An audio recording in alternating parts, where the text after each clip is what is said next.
I'd like to speak openly and freely about a game called Guns of Icarus Online. There's a Kickstarter right now for adventure mode, which is, from what I've played of online, it proves promising. And this is a lot more informal than the stuff I usually do, simply because I'm just I really can't continue to make what I'm doing. Not because I don't like it, but because of how I'm presenting it just doesn't gel with what I want to end up putting on this channel. That's not to say I'm not going to stop making YouTube videos at some point. It's just that right now, it's going to be very informal, very impartial. Like you were talking to me, gaming conference or something. I'm going to give you my straight up legitimate opinion about a game. And I've been playing a game called Guns of Icarus Online.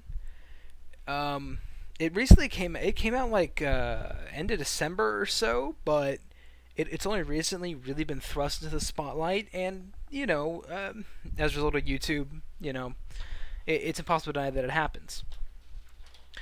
Now, what I truly like about the game, and not just, well, like is the wrong word, I love about the game, is that it's pure teamwork. Victory is achieved through teamwork by you communicating to your crew, and your crew talking back to you, where as a member of the crew, communicating with the captain what to do, and communicating with the other ships.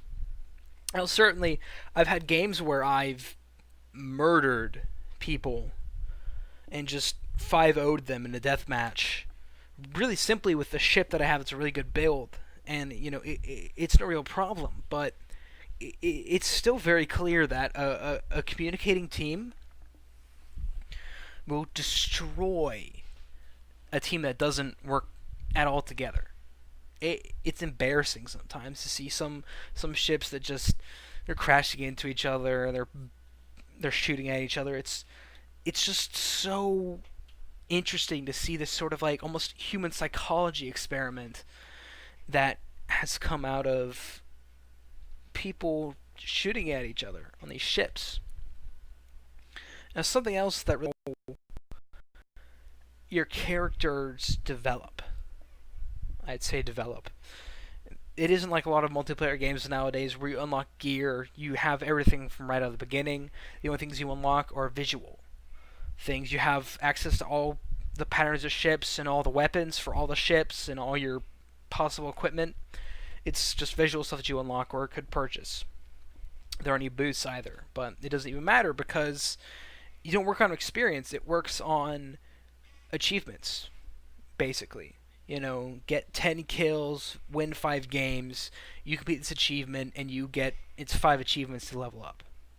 And as you level up, you get a better title. You go from Powder Monkey to Lookout to Able Gunner, and so on and so forth, for the 3 classes. And each of the 3 classes have their own little unique spins. There's the 3 classes, Gunner, Engineer, Pilot, and there's the 3 equipment, Pilot, Engineer, and Gunner. Do inverse there for you, just to keep you sharp. And pilots can have 3 pilot equipment, but only 1 engineering and gunner equipment, and respective thing. Engineers 3 engineer equipment, gunners 3 gunner equipment. And they each serve their own different purposes. Piloting equipment's really good for evasive maneuvers or making you faster. Engineer equipment's for repairing, putting out fires, and gunner equipment's just ammunitions, but each ammunition is unique and stands out. And each of the guns in the game feel different, and they sound cool, and they have their own unique projectile physics that you have to compensate in order to be a good gunner, or just someone who hops on the gun to help your ship out. And as much as I love the game for its combat, in the universe, it's a very nice looking game. Some of the wall textures are kind of weird, but the characters look cool and the ships really stand out.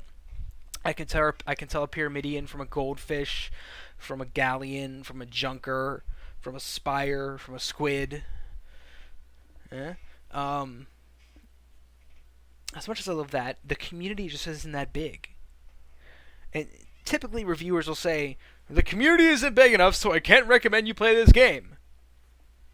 Why would you say don't play this game because the community isn't big enough, and as a result, not grow the community? It makes absolutely no sense to me. If you have, I think it's like $20 in general, but if it goes on sale at any point, it's really cheap. I would definitely recommend you pick up Guns of Icarus Online.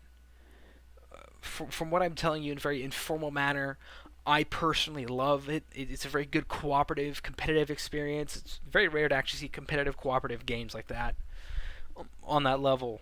I mean, you could say that Gears of War is a very good baseline for that style of game, but man, Guns of Icarus is just that cooperative experience I think so many of us have been looking for. Also, it's a really fun way to play. Just have skyships flying around in the air. It's really cool. I would recommend you play Guns of Icarus. This is the first video I've made in a while, and I know I haven't been making many, and this isn't as good as my normal videos, which aren't very good to begin with, so that's the thing. But, hopefully I get back in the swing of things. As soon as I get a better computer, maybe things will be different. Who knows? But thank you for watching. If you're hoping for me to show up again, I am here talking informally about games I've been playing. And that was Guns of Icarus Online, which is awesome. Please